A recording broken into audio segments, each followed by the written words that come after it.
right, everybody. Day 12.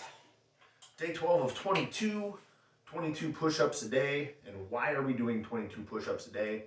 Because we want to make the world aware of the fact that 22 veterans take their lives every day.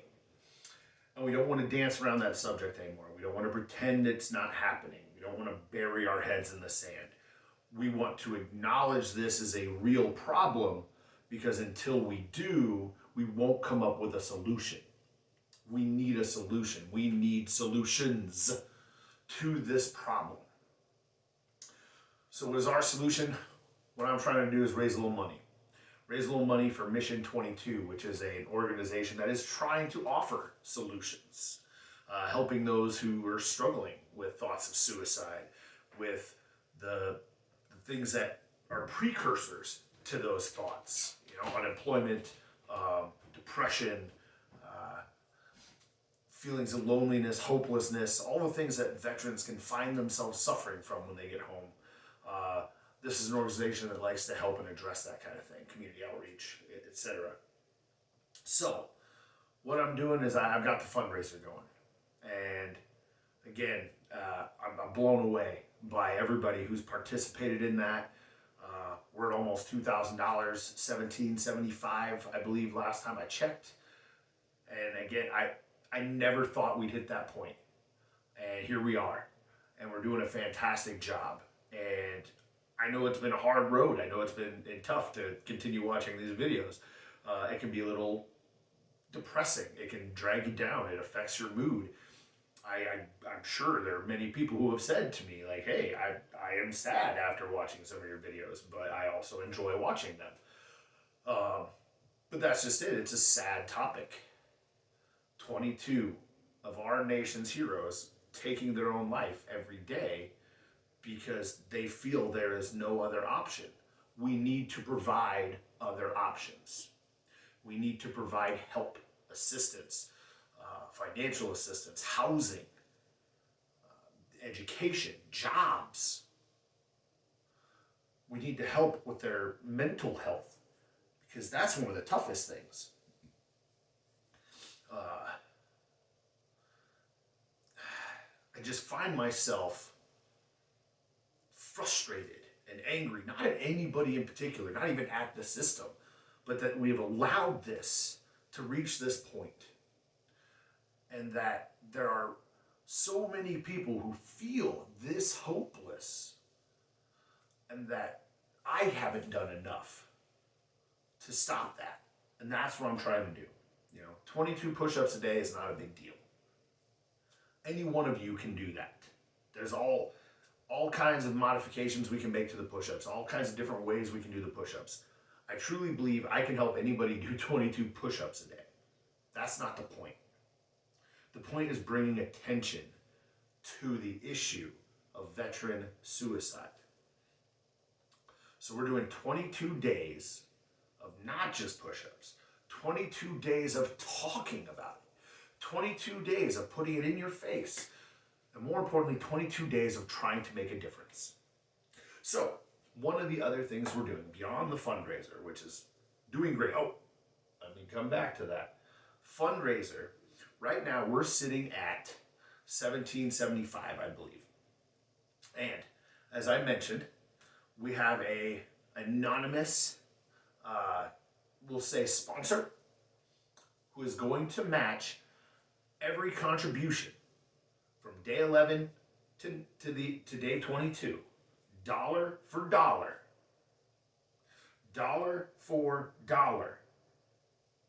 up to $1,000. And again, this person has to remain anonymous, but I am going to make one point very clear. This isn't a company. This isn't some charitable organization. This is one individual for whom this issue speaks to enough that they're willing to contribute like that. So I challenge you as individuals to do the same. And that you may not be able to afford that level. I get that. Give me $1. It becomes $2. Give me $5, it becomes $10. We can make a huge difference, particularly now that we've got this new opportunity on the table. And if finances aren't your way of being able to do it, I understand that too. Please volunteer. Go down to the VA. Talk to people. I've been there 100 times myself. It is boring as hell to sit around the VA and just wait for your turn. Go talk to somebody. You never know. That person may be struggling. That person may just need somebody to come and say, hey, how are you today? That could make all the difference in the world. You see somebody wearing a hat, says a veteran on it. Wish them a good day. If you have a friend you know who served, who's struggling, or you even suspect that maybe they're struggling, reach out. If you've served, reach out to your buddies. Please, don't wait too long like I did. I've lost a buddy because I didn't reach out. And maybe I shouldn't put that all on myself, but if we don't to a certain degree, we're never going to make a change.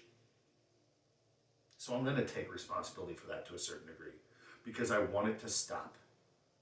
Because I don't want somebody else to take their life if there's anything I can do about it.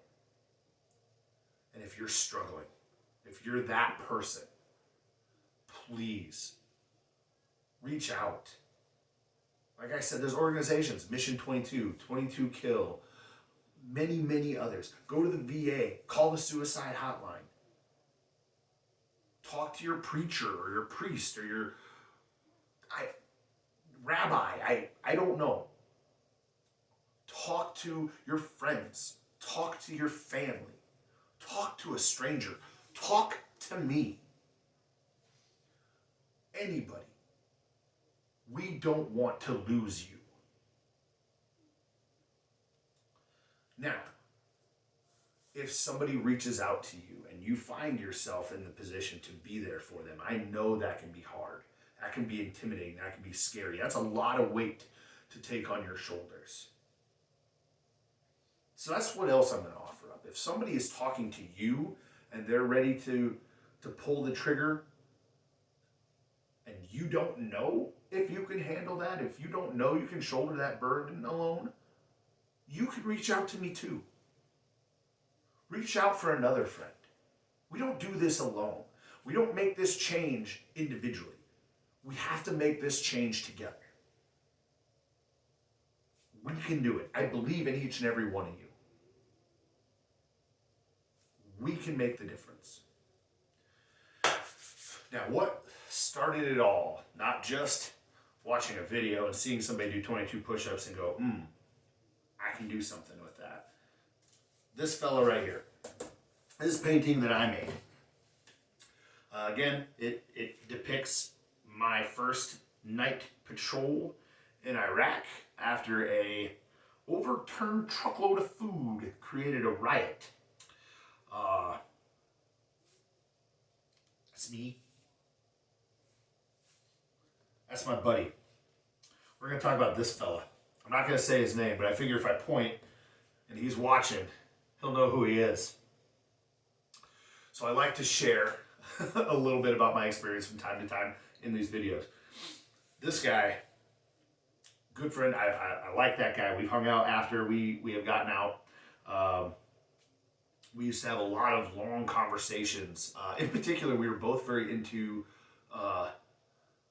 spiritual philosophies. We talked a lot about Buddhism, Taoism, Confucianism, etc.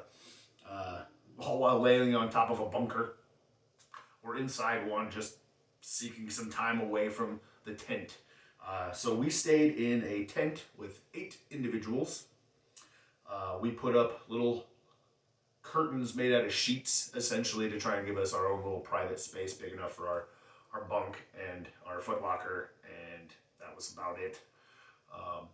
And we tried to, at least respect each other's privacy if we closed the sheet. A lot of fun memories with this fella. But one thing that for some reason, when I decided I wanted to talk today, because I never know what I'm going to talk about until I kick the camera on, really, is the fact that there are interesting things you find in that kind of a setting. And when you're living in a tent for a year with 8 infantrymen sweating in the heat of the summer, and I mean sweating.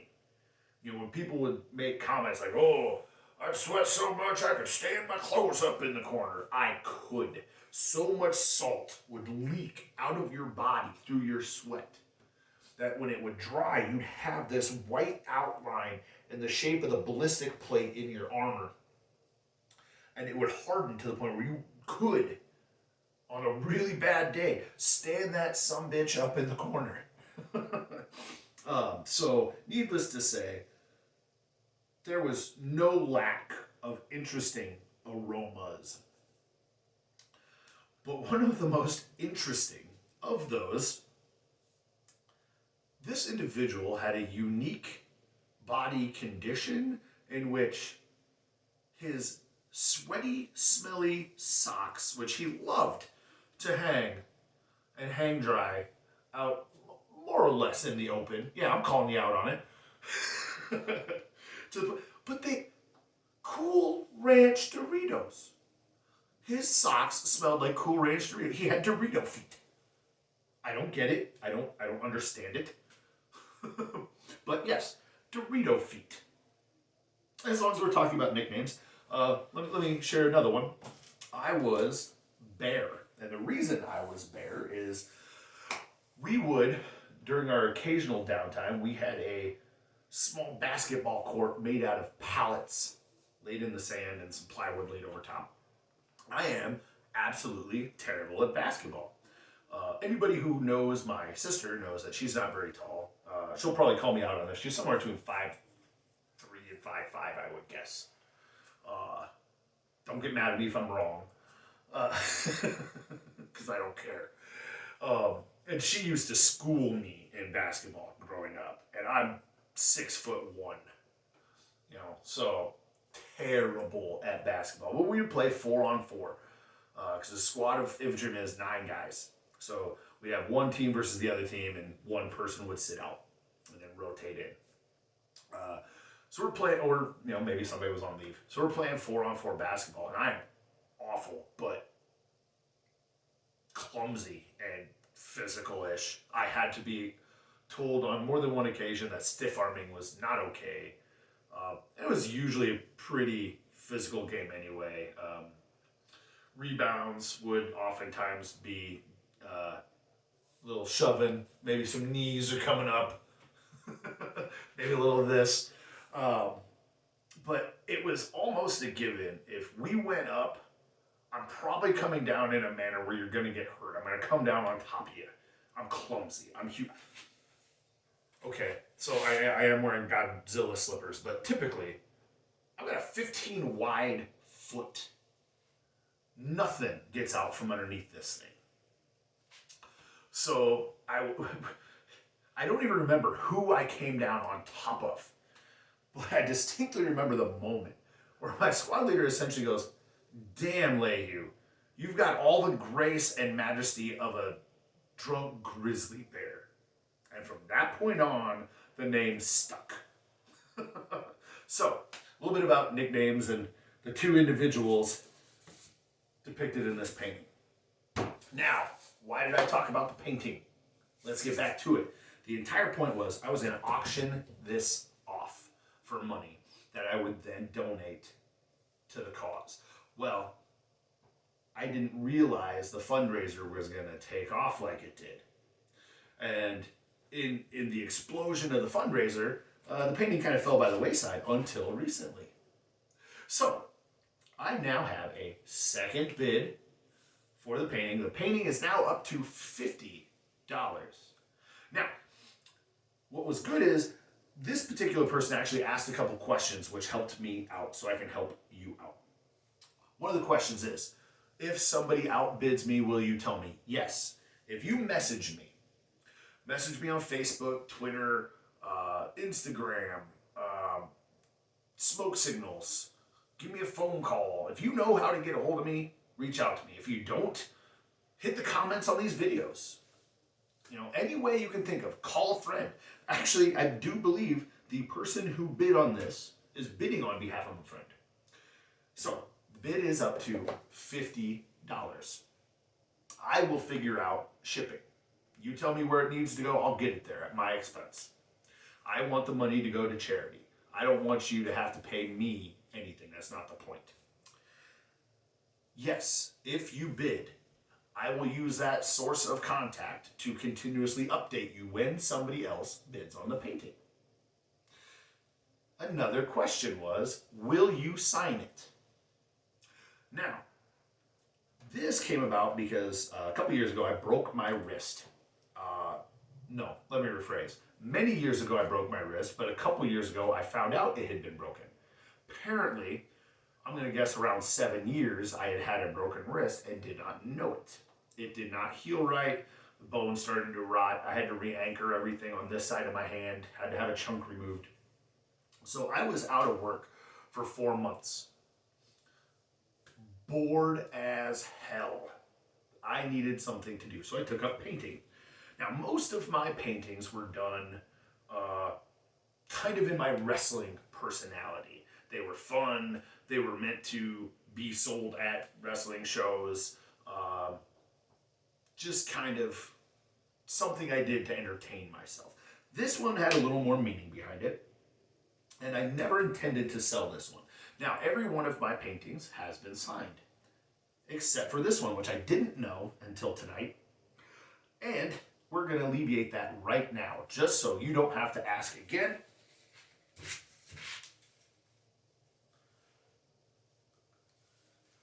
So, what we're going to do, we're going to take a little bit of this. There we go. Right down here.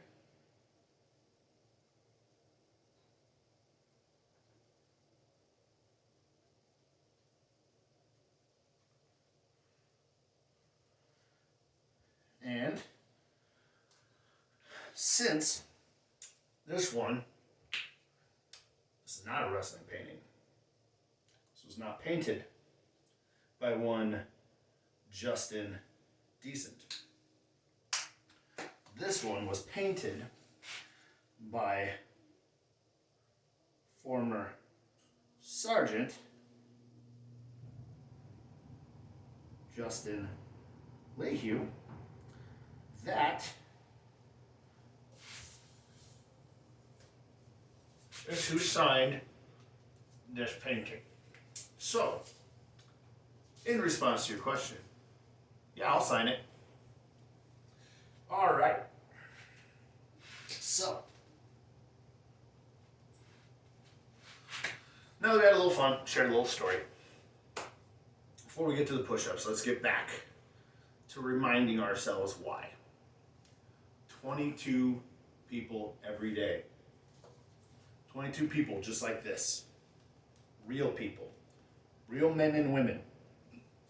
In most cases, young men and women who have given up their youth, their humanity, their life, their families, their well-being for us.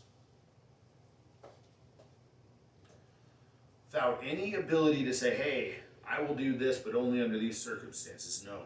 You say, I will. And that's that. There's no, I swear to defend the Constitution when it suits my purposes. No. It's, I will defend this nation all the time. With all of me. That's what they're giving us. All of themselves.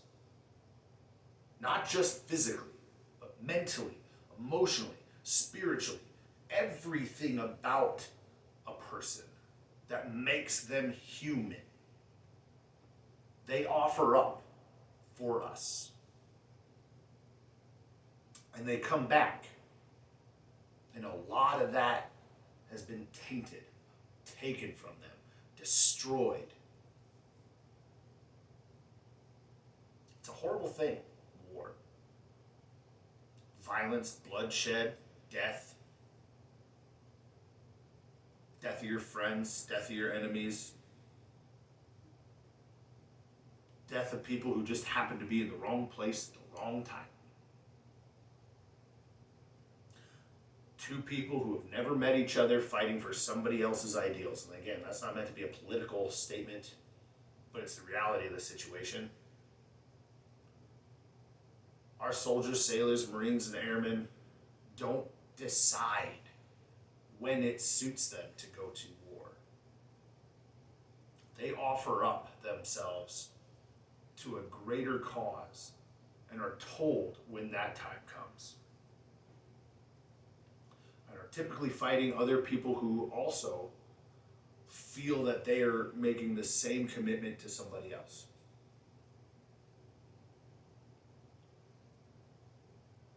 Innocence is lost. Humanity is lost. It doesn't make it wrong to serve at all. I am very proud of my service. I'm proud of everybody who's done it. I would totally do it again in a heartbeat. No hesitation. And I know 99% of the people who have served would say the same. But it doesn't make it any less challenging, any less difficult, any less scarring for any of them.